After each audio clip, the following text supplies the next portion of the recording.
Hello everyone, I hope you're all having a great day so far. My name is Jurassic KM. Welcome to today's video. In this episode, we are going to be tackling a design that I'm really excited to give it a try. We are going to be tackling what I call the River Raft Tyrannosaurus Rex from Jurassic World Rebirth. I have managed to snag a few reference pictures online. I still have not watched the trailers. I'm not going to watch the trailers. This is going to be interesting to see how it goes. I already have the figure primed and base coated with our 2 coats of 2-to-1 tan, so let's jump into it. If anyone has been hesitant on picking up this particular Tyrannosaurus Rex, believe the hype. This easily blows any of Mattel's previous extreme chomping models directly out of the water. So we're going to start by doing a 1/15 of golden brown over, at the very least, the overbelly of the dinosaur. So having another look at the reference pictures, specifically this one, it does look like that the golden brown wash does need to go on the lower jaw. So we're going to apply that real quick, and I'm also going to clean up any excess running wash anywhere else on the figure before we proceed. We're now going to take a 1-to-10 wash of cinnamon brown, and we're going to apply it over the golden brown that we just put on and most of the lower jaw. Let's grab some natural buff, and we're going to dry brush it in between the osteoderms along the spine. We're going to dry brush it along the sides of the ribs as well, and we're also going to do everywhere on the skull except for the eye sockets and the very end of the snout, and we'll also do the lip lines of the bottom jaw. Let's take a 1-to-7 of Cafe Mocha, and we're going to fill in the eye sockets. Let's also put it on the top of the Tyrannosaurus skull, stopping in between the nostrils, and we're also going to put it down the front of the legs. Now let's take a 1-to-1-to-1 mix of Cafe Mocha, Raw Umber, and Black, and we're going to dry brush it onto the kneecaps. Ooh, now comes a really fun step. We're going to take some more of that 1-to-1-to-1 of Cafe Mocha, Raw Umber, and Black, only this time we're going to mix it 1-to-1 with water, and we're going to paint in all of those fine little scales and bumps and osteoderms on the T-Rex's head. Look, this process is going to take a while, so through the magic of video editing, here is the end result. This took me about 1 hour and 23 minutes to complete. How do I know this? Because I started the movie Prey at the same time that I started painting these scales in, and that's how far into the movie I got by the time these scales were done. Now let's take another batch of 1-to-1-to-1 of Raw Umber, Cafe Mocha, and Black. This time we're going to mix it 1-to-4 with water, and we are going to paint the stripes on the body, the little stripes on the snout, and we're also going to fill in the top of the skull and the front end of the snout. We're going to do a 1-to-1 mix of tan and Amish gray. We're going to mix that 1-to-1 with water, and we are going to paint the subtympanic shield and the pointed ends of the jugal.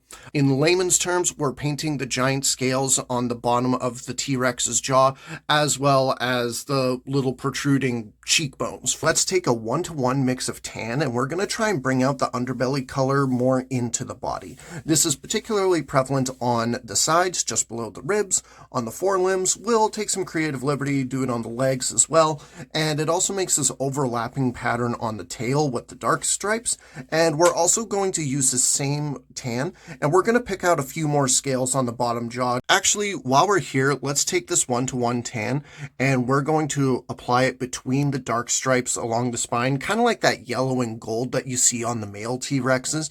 And we're also going to dry brush some on the antorbital fenestra, which is the circular bit at the end of the snout.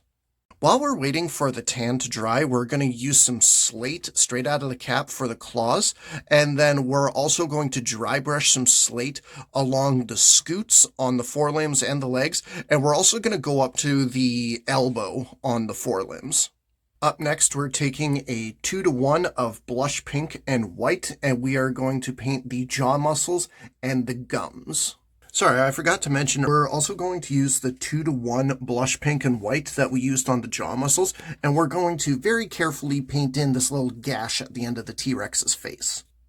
Now we're going to do a mix of 4-to-2-to-1 of cherry blossom pink, blush pink, and deep red, and we're going to paint the tongue. While we wait for the tongue to dry, we're just going to use some antique white for the teeth. Let's use some natural beige for the scars on the face. Next, let's do a 2-to-1 mix of deep red and burnt umber. We're going to mix that 1-to-5 with water, and we're going to dab this onto the top and bottom of the jaw muscles, as well as paint the tongue and the gash. Now we take a 1-to-10 of raw umber, and we are going to apply it over the entire figure, including inside the mouth. So yeah, this looks more like dough from the Lost World. I am just going to make a quick note of this for future reference. But I do know how to fix this. I'm going to take a 1-to-15 wash of forest green, and I'm going to gently dab it on the overbelly. Let's take a 1-to-1 mix of yellow and antique gold, and we're going to dry brush it on the tan outline that we put on the spine and on the tail.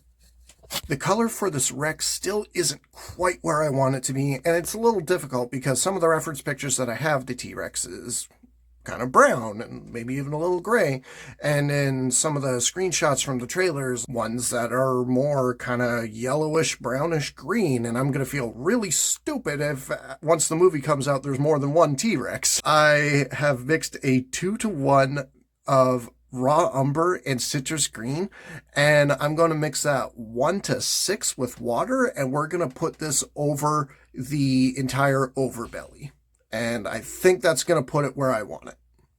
Now we're going to dry brush some antique white on the underbelly. Now you take a 1-to-1 mix of bright yellow and yellow, and you want to paint in the eyeballs. Then you want to use black straight out of the cap for the pupil and nostrils. Then we are going to finally clear coat our T-Rex, and we're going to add nail polish to the eyes, nostrils, mouth, and claws, and we're going to call this one good. And thus concludes my attempt at the Jurassic World Rebirth Tyrannosaurus Rex. How accurate is it? I don't know. The movie's going to be out in a couple of days, so I guess I'll find out then. Regardless of whether or not this is accurate or if I need to come back and completely redo this after I see the movie, this was a fantastic sculpt to repaint. Again, just to legally clarify, this was not sponsored by Mattel, although, hey, if they want to send me some samples, call me. Again, I love this lab lockdown T-Rex, and I would love to paint another one in the future. So I'm going to close out the video with outside shots of the T-Rex because I really want to see what this looks like in the natural sunlight. And also, I am going to be taking the month of July off. I just need a little bit of a break from repainting, and I also have some other projects that I would like to spend some time working on. At the end of July, I am going to post another repaint video, and it will actually be the other Beckel Spinax from Jurassic World Chaos Theory using the sculpt from Dino Mike Mac. Folks, if you've made it this far into the video, I do really want to thank you so much for taking the time out of your day to watch it. If you like what you see on the channel, be sure to give the video a like, subscribe, ring the bell for any future notifications, and share this video around. And until next time, this is Jurassic KM, signing off.